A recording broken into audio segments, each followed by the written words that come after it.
बऱ्याच लोकांना पारंपरिक रेसिपी माहीत नसतात आणि माहीत असल्या तरी त्या कशा बनवायच्या ते ठाऊक नसतं. तर आज मी तुम्हाला अशीच एक जुनी पण पारंपरिक अशी चविष्ट रेसिपी सांगणार आहे.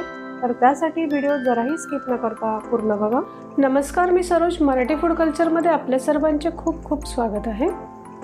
तर गावाकडच्या आठवणीतील सांडग्याची किंवा वड्यांची भाजी कशी बनवायची ते आपण बघणार आहोत. तर त्यासाठी इथे मी 1 वाटी सांडगे घेतले आहेत. मिक्स डाळीचे सांडगे आहेत. तर आधी आपण पॅन किंवा कढईमध्ये थोडंसं तेल घेणार आहोत आणि तेल हलकंसं तापल्यावर आपल्याला या वड्या किंवा सांडगे भाजून घ्यायचे आहेत. असं भाजून घेतल्याने काय होतं, ह्या वड्या चवीला खूप छान लागतात आणि शिजतानाही त्या लवकर शिजतात भाजीत.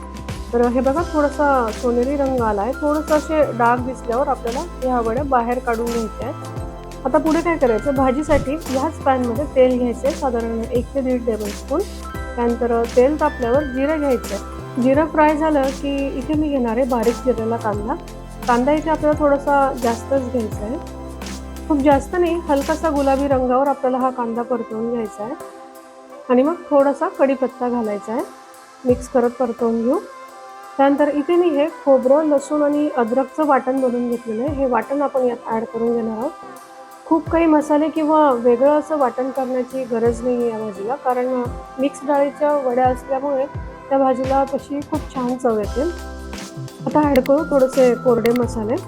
त्यात लाल तिखट, घरगुती गरम मसाला, हळद, धने-जिऱ्याची पावडर आणि हिंग.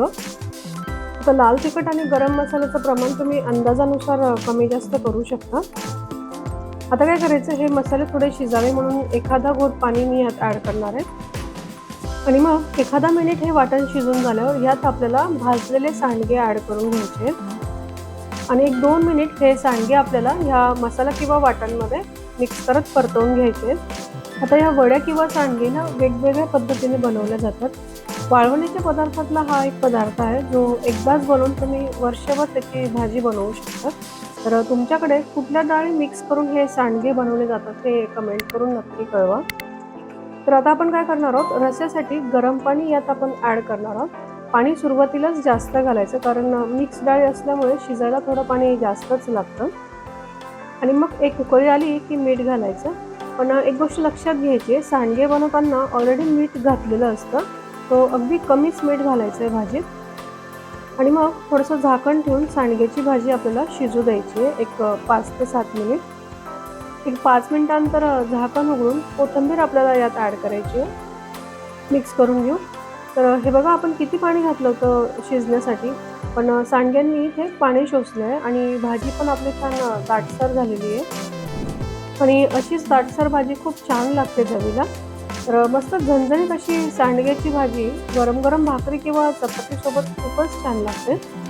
तर गावरान पद्धतीने बनवलेली सांडग्याची भाजीची रेसिपी तुम्हाला कशी वाटली हे कमेंट बॉक्समध्ये नक्की कळवा.